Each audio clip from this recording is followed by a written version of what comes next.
This, I enjoy a lot this. So, and I want to continue make history because I want to put my name in a big stage, in a big position for my history. So, weight classes and everything else, it's going to be tough. But if anybody can bring some energy to this, it'll be Crawford. Tenants Crawford and Canelo Alvarez's fight on ESPN's Face-to-Face makes things worse. Canelo isn't seen as a tough opponent by Crawford, who points out that the Mexican isn't the biggest and is only 168 pounds strong. He thinks that Canelo's fans make him look bigger than he is. In his next fight, Crawford wants to make history, show what he can do against a future great boxer, and boost his name by going up against one of the best boxers. He's strong, I'm strong. Right. You know, it'd be, to me, skill for skill. Right. You know, because Canelo not the biggest 168 fighter. So I just started looking into it, and I'm like, man, you know what? That would be a great fight to have a defining legacy fight with an all-time great that's been solidified and accomplished in the sport of boxing. Yeah, for sure. I mean, I know I interviewed Canelo right before his last fight. On the other hand, Canelo Alvarez answers with a smart air of confidence, saying that many of his opponents are wrong about him from a distance. They learn that he is tough in real life, even though he seems easy to deal with on TV. Canelo is always telling people about his long-term success and how hard it is to fight with him. He does this to make a point of saying that the ring is where his real brilliance shines. Oh, now I know why. So when they sit there and they watch you on TV, It's easy. No, I can do it. And when they step in the ring, they see why I'm Canelo Alvarez. absolutely. Now, early in your career, This episode of Million Dollars Worth of Game is brought to you by DraftKings. World of slot reels and blackjack deals come the must-play event of the summer from DraftKings Casino. Featuring non-stop action on all-star cast of games, including A-lister. Tenants Crawford and Canelo Alvarez are getting more and more angry at each other before they even fight. There was more going on than just the build-up to the fight when Canelo shoved Crawford during a recent argument. Such violence shows how strongly the feelings are charged around the fight and how both fighters bring skill, pride, and anger to the fight. Fans knew for sure that skill would not be the only thing that would matter in the fight. It would also be about resilience and drive. These short but important conversations and advertising events give us a taste of what will happen when the bell rings and show us a little about each fighter's personality.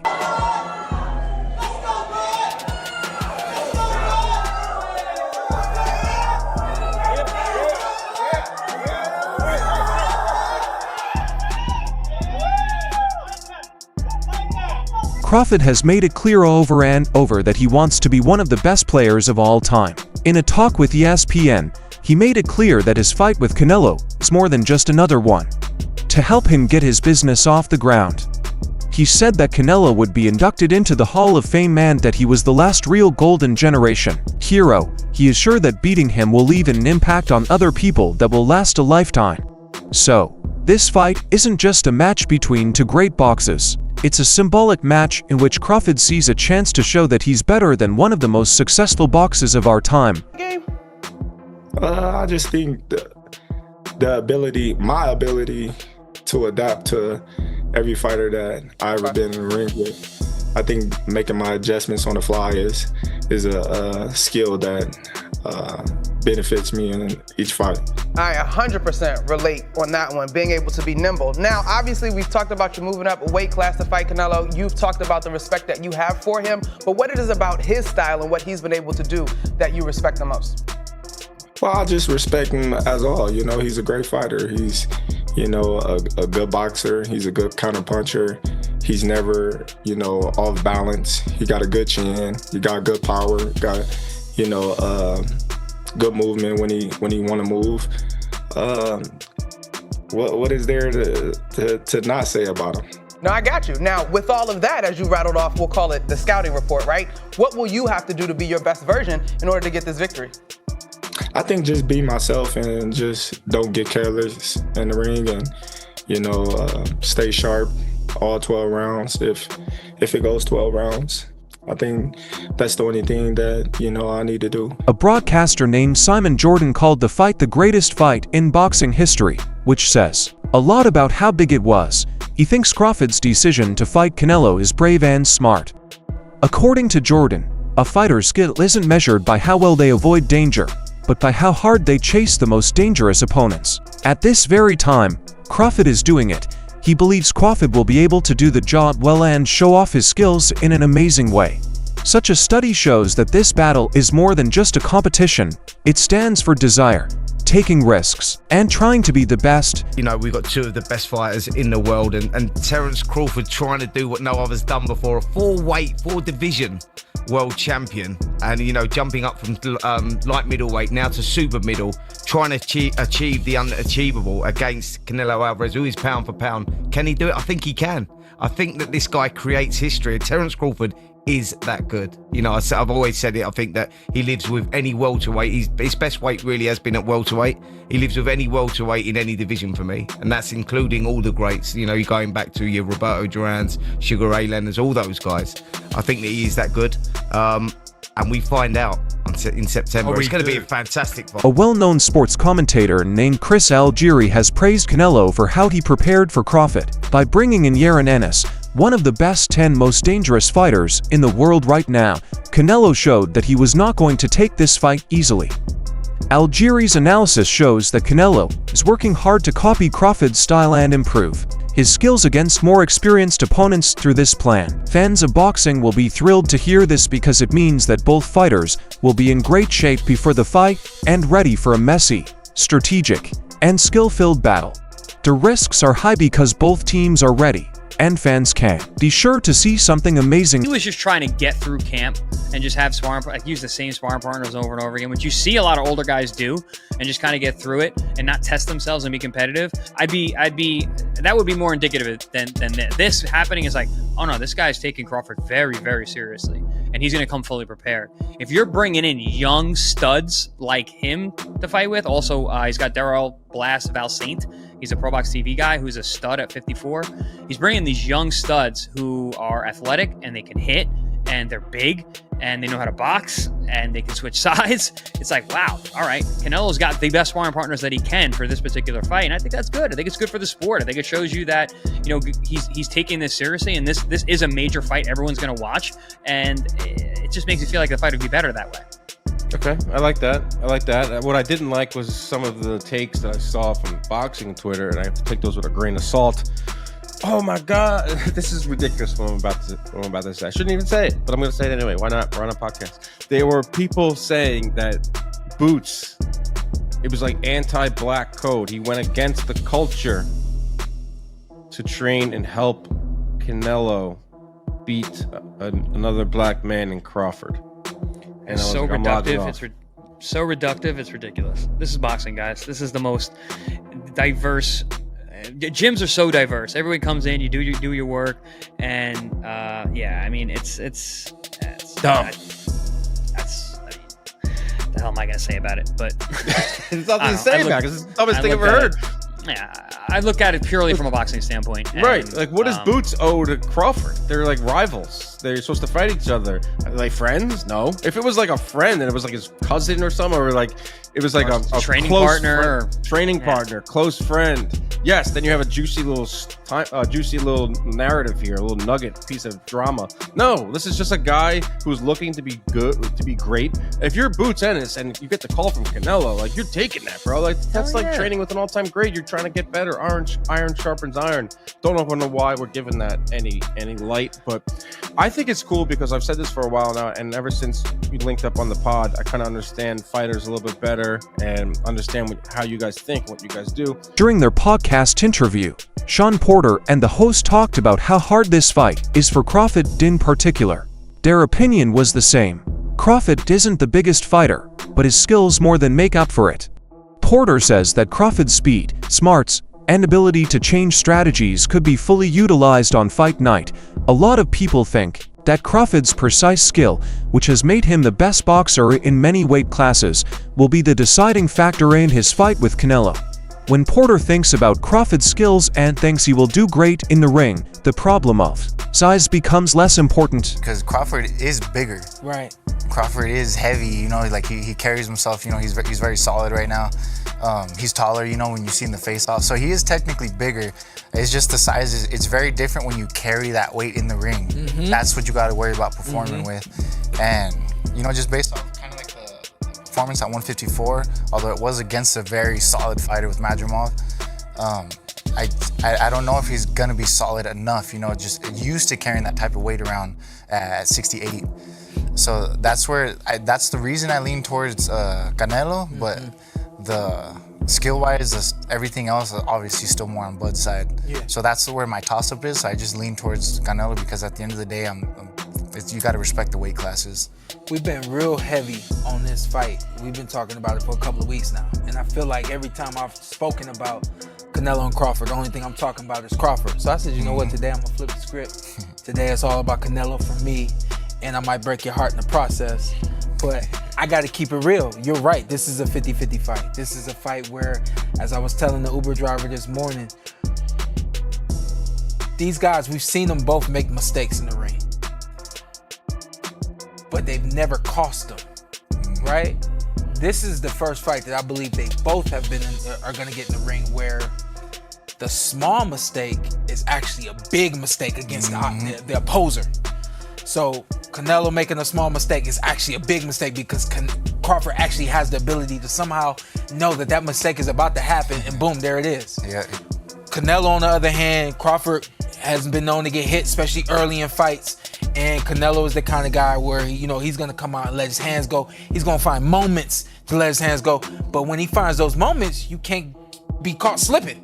You can't be caught sleeping. You can't be caught in between, do I go in, do I go out? Make that small mistake against this guy right here, it becomes a monumental mistake.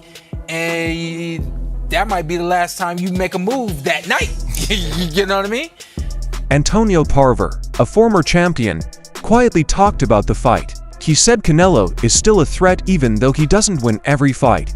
Because he is so strong and accurate, Canelo is the kind of boxer whose one punch can change the result of a fight.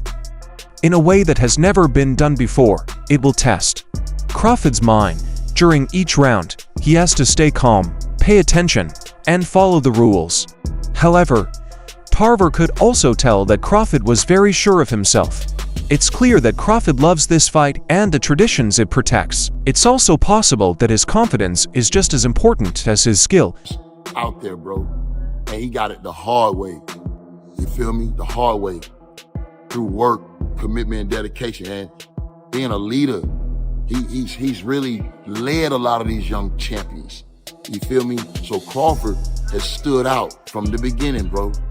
Different. You know, the way he approached the game. And I love the way he processed the game when he get in there. Now, can he hurt Canelo? That's gonna be the key. That's gonna be the key, because you can't knock nothing out, you can't hurt. You can't knock nobody out, you can't hurt him. Now, if Crawford is in here to do 12 grueling rounds with a strong fighter like Canelo, I think his best game plan is to box, be elusive, in and out. You feel me? But never stand still long enough for Canelo to dig 3 or 4 on you, you know, with your back against the ropes. So it's a way to win. His fight style gonna have to be locked, and Canelo only need one punch. You know what I mean? That really, basically, that's what it boils down to. I think Canelo only need one shot to change the game or change the fight. Crawford gonna have to stay consistent and win out. Gonna have to get ahead and stay ahead. You know what I mean? And then also looming is the controversy. Can Crawford win a close decision? I could never win a close decision. I never won a close decision. Even when I beat a guy 8-4. That's a draw for me. That's a draw. So it depends on who you feel me? Different folks for different strokes for different folks. You feel me? So you gotta be, can Canelo or can Crawford win a close decision? I don't think so. I don't know. Canelo is Canelo. You feel me? So now that could be a situation or issue. If Crawford win 8-4, they say it's a draw, or they give it to Canelo. You know, so in the back of my mind, that's what's looming. I think if Crawford is going to guarantee victory, he got to stop him. Trainer Andre Rozier has given Crawford a fair evaluation, pointing out that the road ahead won't be easy even though Crawford has a lot of promise. He warned that Canelo is a tough opponent and that Crawford will also have a hard time in the fight. On the other hand, Rozier believes that Crawford is the only boxer who can beat this. It will be easy for him to beat Canelo because he is quick, flexible, and calm. This project is very hard, and Rozier says Crawford has a special skill for making things happen that seem impossible. Ambidextrous as is Crawford, so it can do nothing but help him. And he has Yolendis Hernandez also helping, another fighter who is ambidextrous, so it helps. And we just want to see him do what he has to do, because this is a great fight. Who were you initially taking? Is it Crawford, or who you initially taking? No, I think I'm always under the direction of the bigger, better man. And Canelo's the bigger guy in this fight, per se. He's been at that weight for some time. And Crawford is my guy. It's just 2 weight classes and everything else. It's going to be tough. But if anybody can bring some energy to this, it'll be Crawford. Does Canelo bringing Boots into camp, does that lower Crawford's chances to you? Adult expert Showbiz said that Canelo may have found the perfect practice partner to copy Crawford's style. He gave his own dramatic explanation. He made it sound like Canelo's training might give him an edge over Crawford. Even though he made a few mistakes, what he said pretty much sums up how some people feel. Canelo's training might make the difference. It's over. Saul Canelo Alvarez having the perfect prep with Jerron Boots Ennis. You cannot get more perfect of a preparation for Terrence Bud Crawford than Jerron Boots Ennis. Terrence Crawford being known as a big welterweight, his athleticism being great, his slickness, IQ, boxing ability. Check, check, check, check when it comes to Jerron Boots Ennis. I'm talking about the reflexes, the speed, relying a lot on your athletic gift, all the things that you cannot be taught. All those things that make Terrence Bud Crawford an exceptional athlete in the ring. Jerron Boots Ennis, he has those things. Now you got Canelo Alvarez, who has fought Floyd Mayweather, fought Lara, fought Amir Khan, fought Austin Trout, fought all those boys, and now also being sharpened up and training with Jerron Boots Ennis. Stephen Bredman Edwards taught an important lesson about the limits of fighting. He told Canelo that it was a good choice to train with Yaron Ennis, but that training is not the same as the fight. Edwards says that during sparring sessions, people often try new things, test out new techniques, or give possible opponents psychological cues. He said Canelo might be using Ennis to show how confident he is and how ready he is for Crawford's style. However, none of those training methods can fully match the tension, intensity, and unpredictability of a real fight once it starts. As the fight gets closer, many experts and fans agree on one thing. Crawford will be the toughest opponent Canelo has faced so far. Crawford is different from the people who came before him because he is highly motivated to do well and has great professional skills. He's at the top of his game, wants to make history, and has never lost. Canelo has a lot of experience and has done a lot of great things, but Crawford is the best player he has ever met. For 2 of the best fighters in history, this fight is a once-in-a-lifetime chance, so it's not just another fight on the plan. The outcome will have an impact on both of their names and could even change the way boxing is played today. Felix Trinidad, Oscar De La Hoya, Manny Pacquiao, Dimitri Bivol, Arthur Beterbiev, Bernard Hopkins, Floyd Mayweather. Damn, you don't think that of them? So is Terrence Crawford really better than all those guys in the toughest matchup of Canelo's career? No, Canelo just selling the fight. Realistically, Crawford is more skilled than some of those guys mentioned. You know, Trinidad, De La Hoya, Beterbiev. You could argue more skilled than Bivol, Pacquiao, and B-Hop. But once Canelo implied that Crawford is better than Floyd, I mean, he's just selling the fight at that point. He knows that's not true. The reason why Floyd had so much success against Canelo and is just a better fighter than Crawford is He has the sharper jab on the outside, but more importantly, he's the best defensive fighter we've ever seen. I mean, Mayweather rarely got touched, and he could counterpunch without exchanging. Crawford does not do that. You know, Bud is a take one to give one guy. He's willing to exchange to get his shots off. And that's why he's never been as sharp defensively as someone like Mayweather. And when you have that kind of style where you're willing to get hit, and then you move up 2 divisions against a hard hitter, usually it doesn't bode well. So no, Crawford won't have the same success Mayweather had, and Canelo knows that. This is the end of today's movie. Watch out. Until the next time.